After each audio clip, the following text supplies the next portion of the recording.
And the thought of you watching me gets me so wet.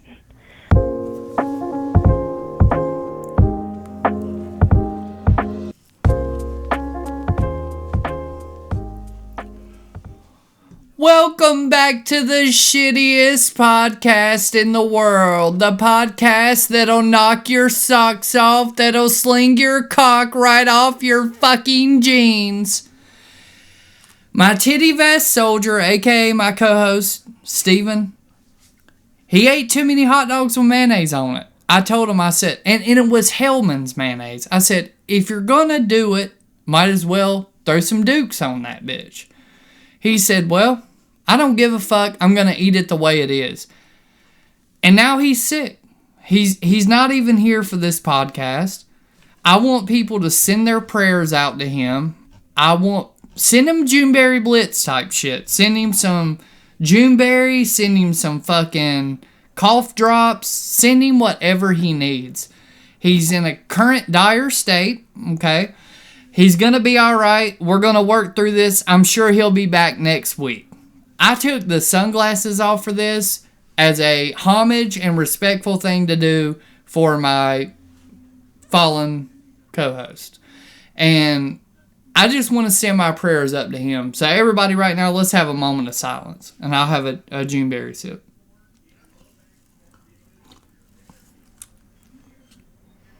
We miss him. We love him. We would fuck him, as they say.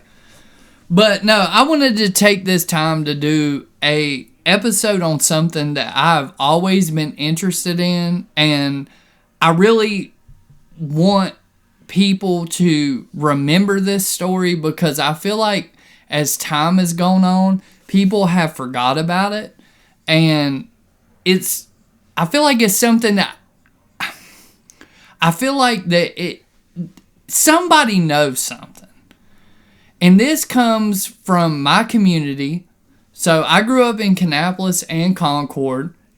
And I remember being young when this happened. I was like in 8th grade, 9th grade. And I remember this happening. And I don't feel like this is like one that I want to like harp on and make jokes on. Like I want somebody to find out who the fuck did this. And I want justice to be served because this shit is insane and nobody ever talks about it really anymore and it should be done. Okay? So, shout out my boy Steven. He'll be back next week. Puke them hot dogs out. You'll be fine. Stop putting mayonnaise on your hot dogs. Cold Juneberry Blitz on blast. So, today we're covering the Sundrop murders, aka the Sundrop killer. Okay? If you're not familiar with this story and you're from the area, you're probably a little bit younger, but if you're my age, you will probably remember this because it was everywhere at the time. I mean, I remember hearing about it. My school went on like fucking lockdown for it. And still to this day, as we will talk about, nobody knows anything. And I know somewhere out there, somebody knows something about it. And they're just not willing to speak up or, you know, who knows. But I feel like it should be something that people should remember. Because this shit's insane. And especially if you're from the area, like, where this happened at was in broad daylight on a busy street. And I just have a hard time believing that nobody's seen anything. But that's just me. I mean, maybe they didn't, but if you've ever drove down Branchview, that's a semi-busy street. Like, come on. You know what I mean? And if you've never been to Branchview and you're around the area, go drive through there. And yeah, the traffic is picked up, but at the same time, it's busy. It's always been busy because that's where everybody goes. This is like shooting somebody in fucking downtown New York, like where everything's at, and fucking just walking off into an abyss. So, anyway, so there's a lot of things that put this story in motion. So we'll start from the beginning, and shout out to Trace Evidence.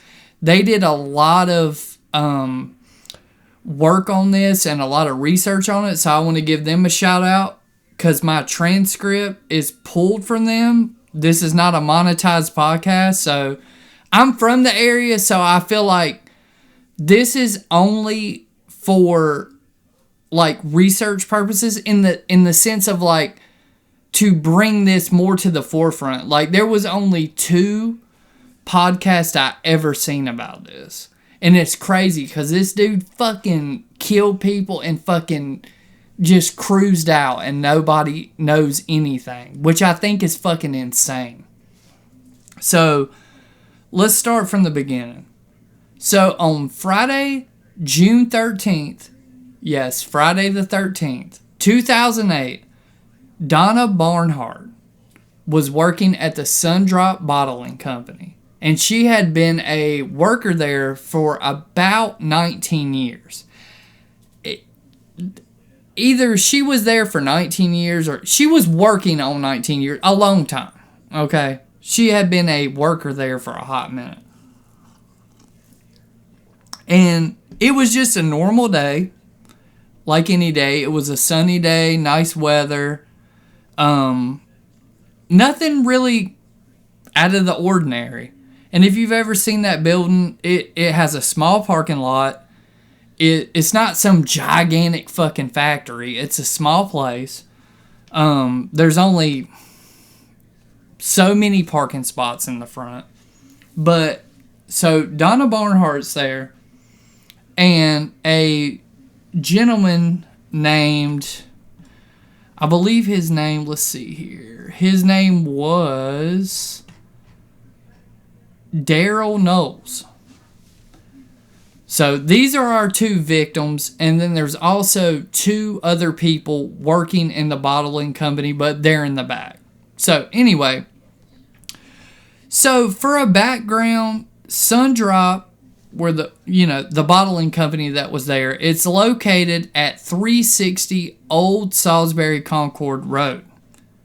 And that bottling company has been there for a hot minute. It's owned by somebody else now, but like me being a kid and riding past there, like I remember being young and just riding past there all the time. It was like a known spot, you know? Like it was one of those landmarks. It sat right on the corner. There's a Wayside, which is like a kind of like a local family restaurant that was right beside it, and it's still there to this day. And like we were saying, like I was saying, it's not really a place where you would think that somebody could do something like this and get away with it. Because there's not, like, there are woods around there, but there's not, like, it's not like this motherfucker did this shit and, like, dipped off into the abyss. Even though he did, it doesn't make any sense how he got away with all this where he was at. And if I could, like, pull up, like, a fucking, like, image of where this sits and all the traffic that goes left, right. It's a 2-lane street, and there's also a 4-way stop right in front of it. If you go straight, it leads you to like kind of like downtown Concord. If we're talking about from the building, if you're going the other ways, you can go out towards Salisbury, like through Kannapolis, all that stuff, going the other way. And then if you're going to, so say if you're where the Wayside is and the Wayside is to the left of you and you're going straight, it's like you can go out towards like the outskirts of Concord, kind of like into Harrisburg type area. It's just a weird place for all this to happen and nobody to know about. So, So on that day, which was, like we said, Friday the 13th, to give you kind of like an image of where Concord was at this point, right?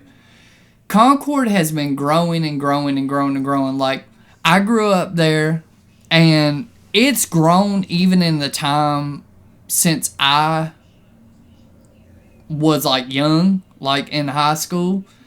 And even at the time, it was just building and building and building. So, it had a growth spurt, and the population exploded 104% in the last 10 years. And in that current time, it was named the 16th fastest growing economy in any city in the country.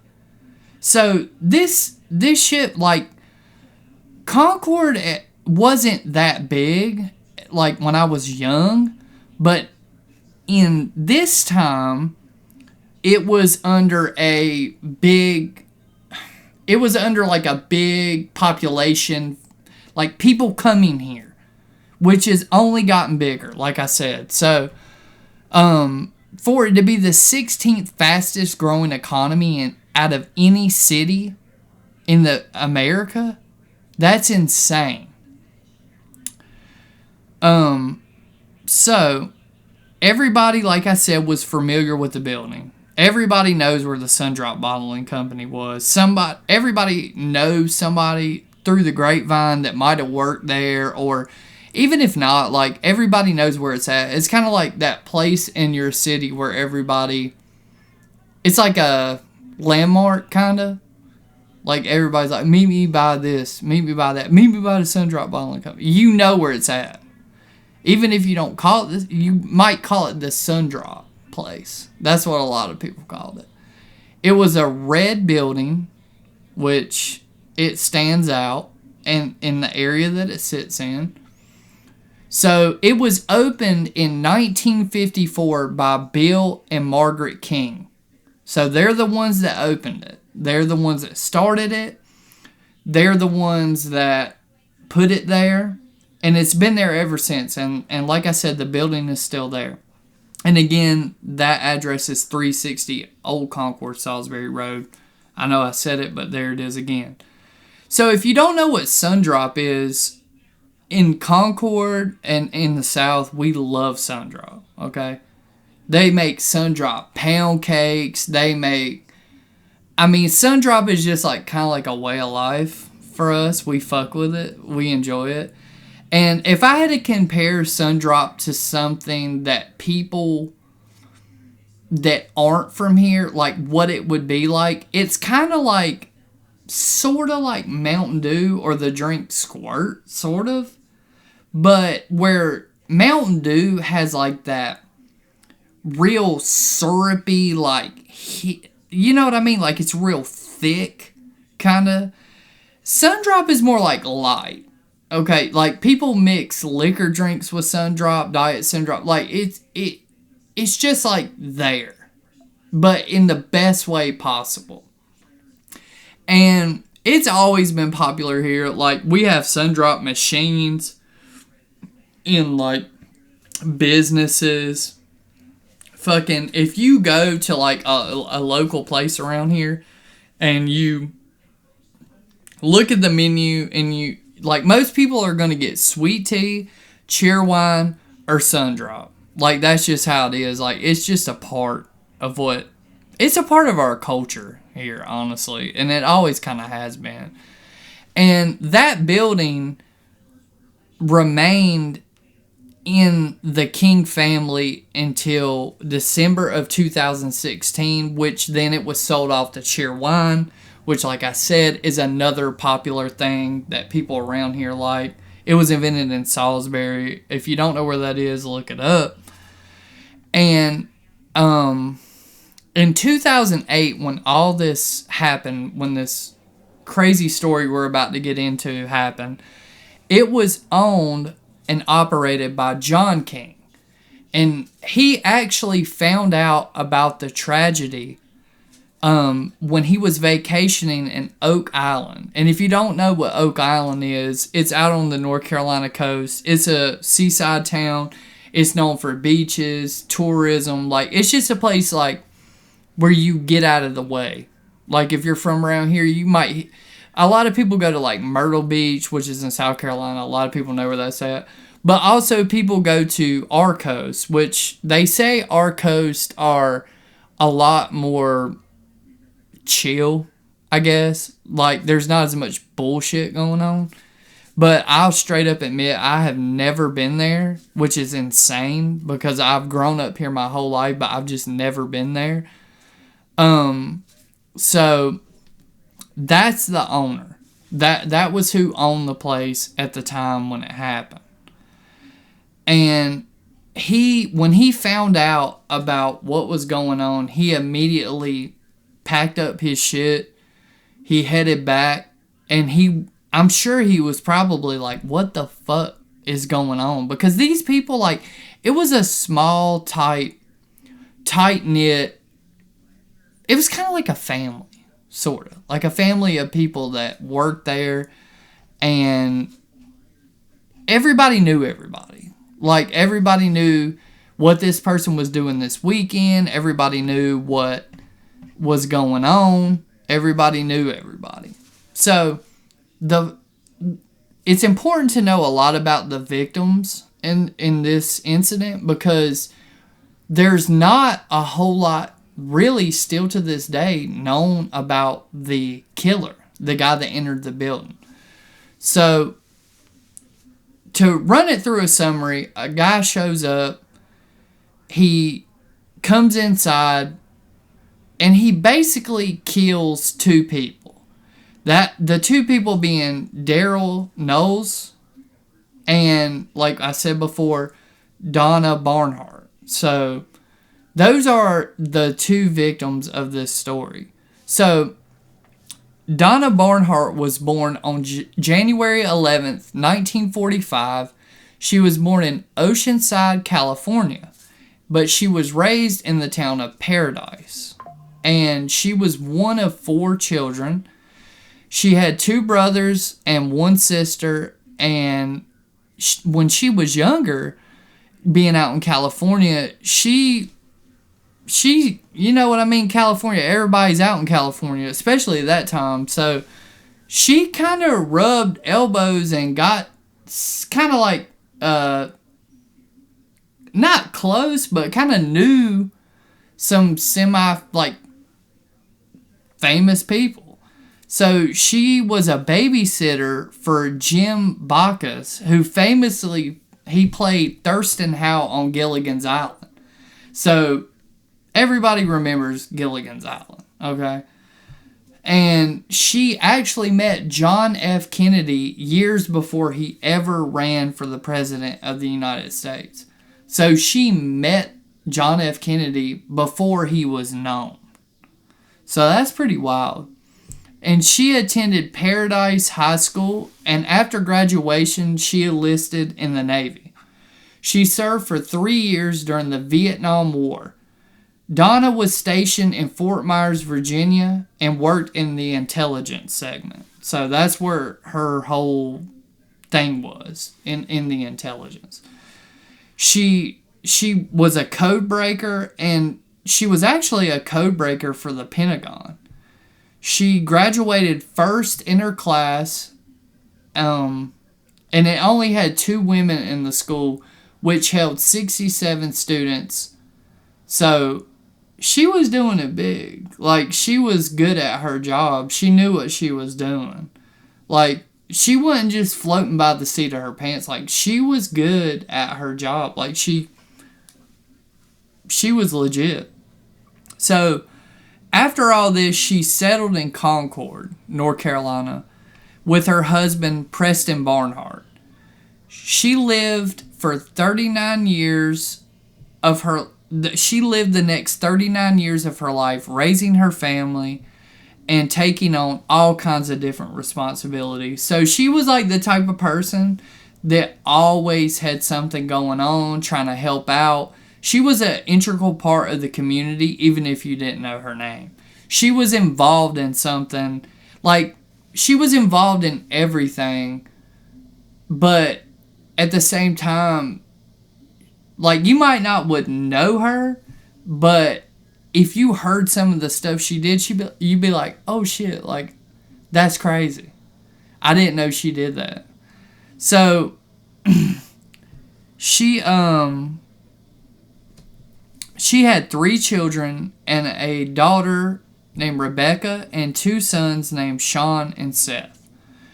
She was a traveler. She loved to travel, which that's pretty cool. Like, she probably liked to get out every once in a while because Concord, like, kind of becomes, there's not like that much stuff to do. Like, there is, but there ain't. And she was like described as like somebody that was always on the move. She loved to visit like the ocean. She loved to take vacations, and she loved to go on cruises. And she adored her children and her family. And they all kept close to each other, and she was known throughout the community as like that sweet, like, kind woman. Like, everybody's got that person in their hometown and like their community that's like always positive and kind of always just somebody that always has something good to lend to your ear, like something to say to you, something nice. And she enjoyed her job. Like, she worked there for so long. Like, how could you not enjoy your job if you worked there for almost 19 years? Like, you have to somewhat love your job. I mean, I don't know too many people that's going to stay at a job for that long if they hate it. I mean, that's just the truth of it. But, so speaking of those jobs like that she had that, you might not know she's doing it, but she's doing it. She ran the scoreboard at Charlotte Motor Speedway. So if there was like a race or anything going on and back in those times and you seen this, like, you know what I mean, like the poles or anything changing like on pole night, she was the one doing that. She was the one changing all that stuff. Which that's the type of thing, like, you might not know who's doing it, but at the same time, that's cool. Like, to be able to say, like, you did that. And she was the one doing it. So not only was she just in the Navy, she attended college at the University of North Carolina at Charlotte. And she got a degree in sociology, and she used that knowledge and that degree to teach at Central Cabarrus and Northwest High School. So if you're from here, you know where that's at. You know the area. The Central Cabarrus, what is their name? The Vikings. And then you have the Northwest. They used to be like called what were they called? Like the Trojans or some shit like that. So she picked up a job working for Sundrop as an office manager. So that was her title at Sundrop. And she would remain there for the whole 18 years up until the very day that this piece of shit walked in there and killed her for no fucking reason. She was killed in cold blood by this dude that did this shit and rolled out. So John King, the man that owned the place, okay, and there, like I said, there was 24 employees, so small. When he was asked about Donna Barnhardt, he said that as an employee, she was loyal, she was very dedicated, hardworking, and more than that, she was a friend. She had been with us for 18 years. We've lost a family member and a friend. It'll never be the same around here. That's how, like, she was an integral part of what they did. So to them, it wasn't like, oh, this person we had working for us died. She was, like, tied into them. Like, they were close with her. And I feel like John King, like, he really felt like he lost somebody super close to him. So the other guy who unfortunately was a victim of this crime was Darrell Noles. And there's not a whole lot of information about him and like his life and all that, but we do know a little bit. So he was known to be a man of strong faith and family values. He was born November 17, 1963 in Concord. So he was a resident. He had grown up there, lived his life there. He was, you know what I mean, a city boy. A city boy in the sense of like he had been around the area. And he had two sisters, Debbie and Wanda Noles. He was raised by his parents, R.S. and Beatrice, and like we said, he grew up in the surrounding area. Being that he grew up around here, and we got some woods. They're trying to cut everything down that we have now, but at the time we had a shit ton of woods. Now they're tearing everything down to build factories and fucking Amazon warehouses. But when I was a kid, there was a lot more woods. So being that he grew up around that, he was into hunting and all that stuff, which that's not a big surprise, especially back then. And he was dedicated to his church, and he attended Bright Light Baptist, where he was a member of the choir. So he was an integral part of the church as well. His online obituary was flooded with complimentary statements, showing how just everybody in the community of his church and even people outside his church just thought he was a good man, like a great family man. Great family man. He loved his family. One comment read that there were only 3 things that they could think of that Darrell truly loved. And those things were God, his family, and hunting. And they said in that order. So he fell in love and married Trexie. I can't never say her name. Gwen Hackett, with whom he had a son, Joseph, and a daughter, Jennifer. And the couple met at a high school football game in 1981. So they met at a high school football game back in the day. And back in the 80s and 90s, I feel like that's how a lot of people met around here. It was like kind of like a community meet spot. Does that make sense? Like in the like a social spot. And Trexie, she wasn't sure about where things would go, but he knew right off the rip, like, I'm gonna marry her. Like, that's my person. And they married a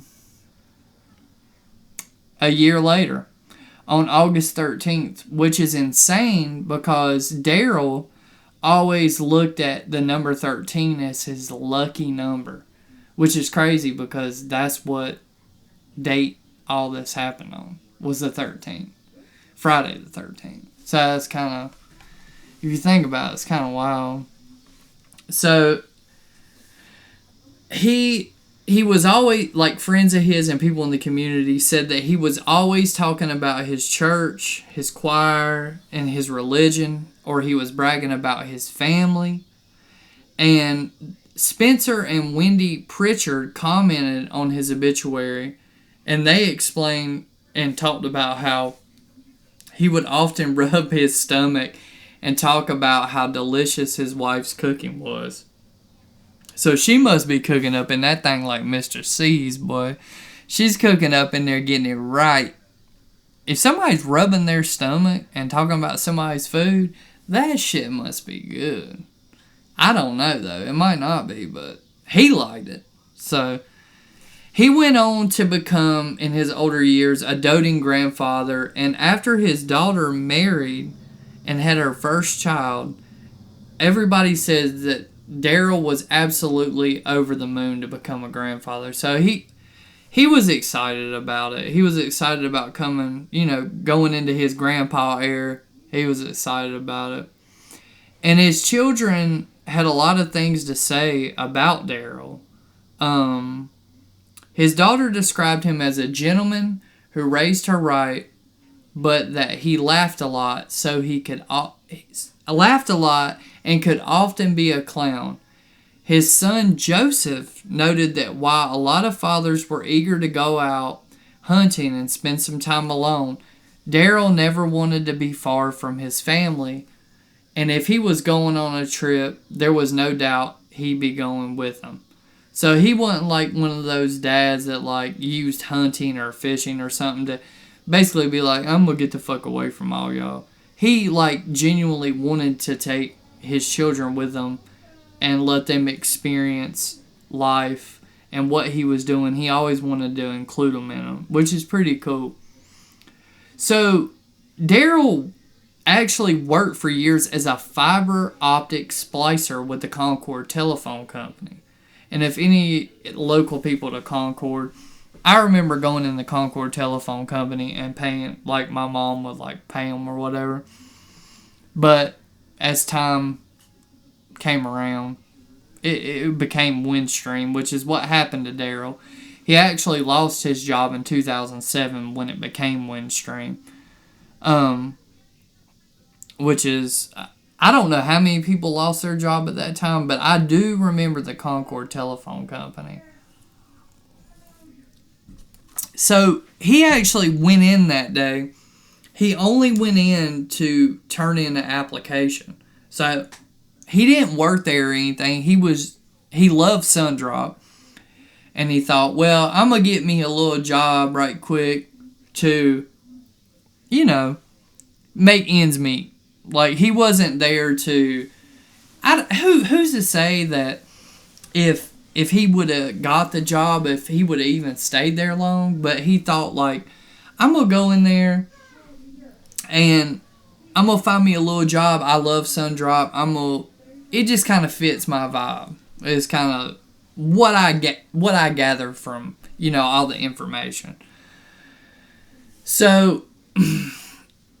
So 6 months had passed since he lost that job, from what the information says. So he was without a job for about 6 months. And on Friday, June 13th, that's why he was there. Like I just said, he was there to turn in the job application and hopefully find him something to get over into the next. But the sad part about it is Darrell was that classic case of being at the wrong place at the wrong time. Because it's just insane. Like, he walked in there to turn in a fucking application and lost his life. Which, I don't know, man. That's just crazy. Like, going in to turn in a fucking app, and it's a wrap. So, all this takes place around 10 o'clock. That's when the unknown assailant entered the Sundrop bottling company. Alright? And it was said that the guy, they don't know for a fact, but there was a guy that matched the description that came in around 9 o'clock and started pulling on the doors. But at the time, everything was locked up. Like, they weren't open for the day. So the guy is like, it's kind of like if you work at somewhere, like say you work at the mall or something, and somebody's walking by and they're like looking into the store. So homeboy's like pulling on the fucking door, but it's not open yet, so he can't get in. So basically, I don't know if it was him or not, and they still don't really know, but they think possibly maybe it was him. So before 10 o'clock on June 13th, Darrell Noles, his wife, Trexie, who we talked about before, she drove him up to the Sundrop Bottling Company, and he was there to turn in an app. And she actually offered to go in for him, but he was like, nah, I'm going to go in myself. Like, I guess he wanted to go ahead and be like, go in there and show himself, like, this is me. Like, it just looks good compared to, like, having some, your wife or your brother, your cousin, your third grandma, You know what I mean? Like you going in there. So I understand why he did that. And they had been running errands together before they got there. So they ran these errands, and then Darrell was like, I'm going to stop by. I'm going to do this. I'm going to go in. I'm going to show him my app. I'm going to see what happens. And so Trixie, she waited in the car while he went inside. So she's sitting out there waiting on him. So within the next few minutes, Trixie had previously said that she had assumed that he turned in his application and maybe he had been offered an interview or a job outright because he was in there for a little bit longer than maybe intended. Like maybe longer than... There had been enough time passed that when he walked in and didn't immediately come right out, that maybe he got the job on site, maybe he got an interview on site, maybe he was... I don't know what she was thinking.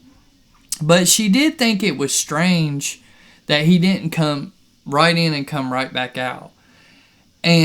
But she was hopeful that everything was going well inside. But at the same time that she was sitting in the parking lot at 10 a.m., that is when the unknown individual walked through the doors of the building. And that's when all this happened.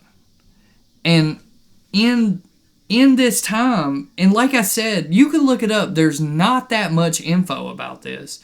He walked in, Darrell's in there turning in his application, Donna's probably accepting the application, like talking to him, okay, do this, do that. And that's when the dude fucking comes in and he shoots them both. He guns them down. Like, apparently no thoughts about it. And it's supposed to be, a lot of people say it might have been a robbery gone wrong or this and that. But he goes in, and this is something that I've never understood, and I've heard a lot of people comment on this, and I agree with it, is if you're going to rob somewhere, what would make you rob a fucking bottling company?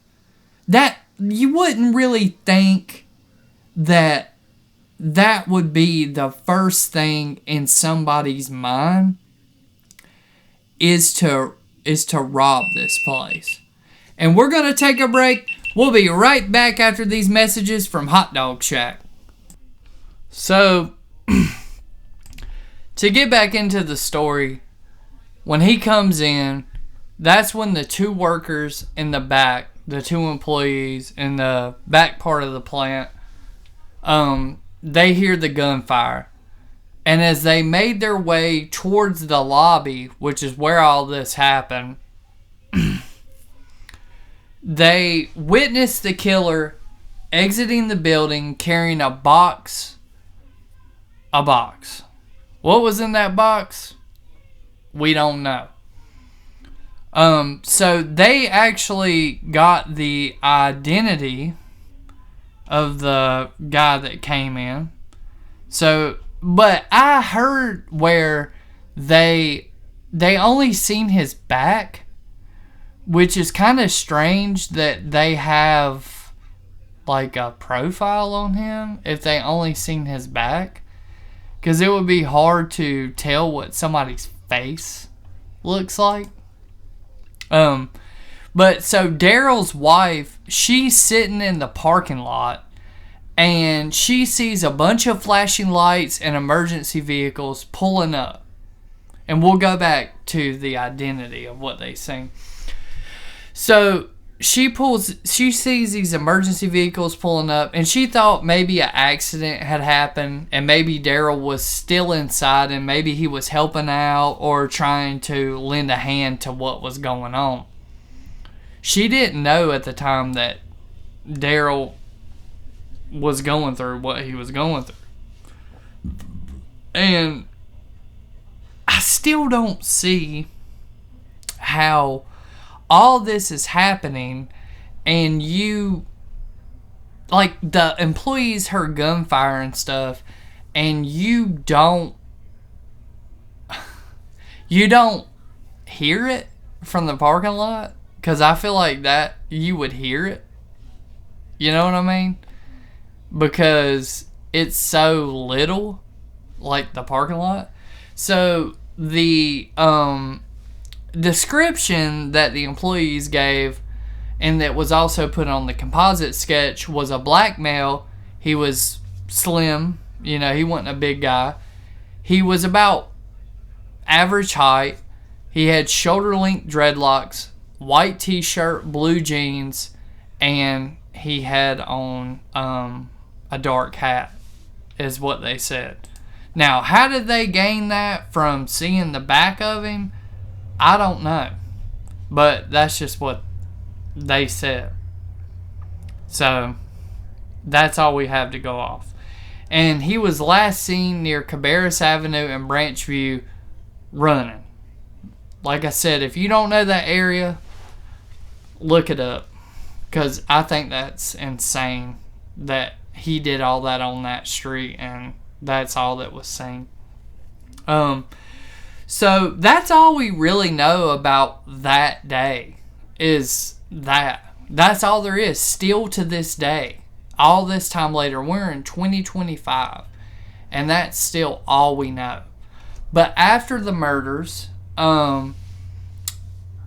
there was money there was a $50,000 reward offered just by John King, so the guy that owned the building. So he put up $50,000 to anybody that could find this guy, anybody that could figure out maybe who did it, why they did it, and so nothing came about of that. I remember being a kid and seeing that police sketch everywhere. Like, I remember riding with my mom in the car, and they had the sketch outside of the Sundrop Bottling Company on like a big banner, like trying to find this piece of shit that did all this. But after the fact, in 2009, it garnered even more attention by being on America's Most Wanted, which me nor like trace evidence who did stuff about it can't find any. When it aired, you can't find the episode, but they thought that putting it on there would maybe find a breakthrough and more people would find more tips, because it was like on America's Most Wanted, which who the fuck didn't watch that back then? And that exposure would bring more light to the situation, which unfortunately it never did. And in 2009, in the fall of 2009, NASCAR driver Kevin Conway drove a race car with Donna and Darrell featured on the front. And the car actually said, "Help solve the Sundrop murders." And it urged people that had tips. It was meant to grab their attention to reach out and tell, what they may be in the area, what the community may know. So it remained unsolved even through all that stuff. And the reward eventually rose to $85,000 for anybody that had any kind of information. They really wanted to solve this case. And still to this day, like I said, we don't know. Rebecca Valentine, Donna Barnhardt's daughter, spoke out and she said, speaking of the killer, "You weren't a man 6 years ago. Be a man today. Give some peace to the families." So they just want closure, which I don't blame them. Like, that's crazy to have your mom or grandma or just be. It's just such a weird. There's no closure in it. Like, they ran in, they fucking killed her, and they rolled off, and it's still so quiet. like on that whole thing. So a Reddit user discussing the case, and I quote, said, "It is very hurtful that somebody has been able to get away with this for 6 years ago." And, oh, that was her daughter. Another local commented, the sketch was pulled by witnesses at the busy intersection as the perp was running from the scene. People walk around that intersection a lot, so I'm assuming that no one thought, hey, that guy murdered people until the story broke, which is like what I said. It's such a heavily trafficked area that it's just weird.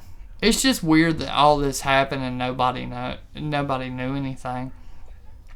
So, still, to all this time today, the Concord police are still looking for the killer. And the case is not cold, they've said. They said they're still working leads that come in. They're still trying to find this guy. There's been a lot of people that have hit the radar, pinged the radar, but nothing has come about. And Darrell Noles, this is kind of strange. Darrell Noles' wife, Trixie, she was actually caught up in an embezzlement case because she worked for, I believe, Spectrum. And she was embezzling money, and not to say that she had anything to do with this, but it is kind of weird that she was not necessarily, how can I say this? She needed money, but without knowing, I don't know if she had anything to do with it. They ended up clearing her of that, so I'm sure they did their research and found out that what she was going through didn't have nothing tied into this. Who's to say? I don't know. I wasn't there. I didn't talk to her. But there have been no developments, even up to this point, about the case. Nothing new. I haven't heard anything about it ever since it happened. So who's to say? Who's to say why it happened? Who's to say why he did it?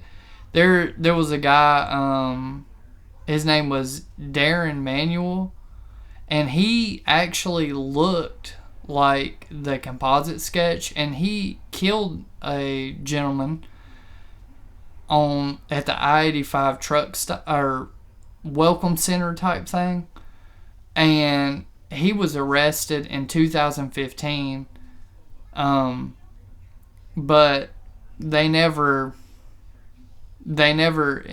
included him as a real big suspect. Like, they thought it was kind of strange that he matched it, but they never tied any murders to him other than the one that he committed at the truck stop. So that was like the last thing I have heard about what happened.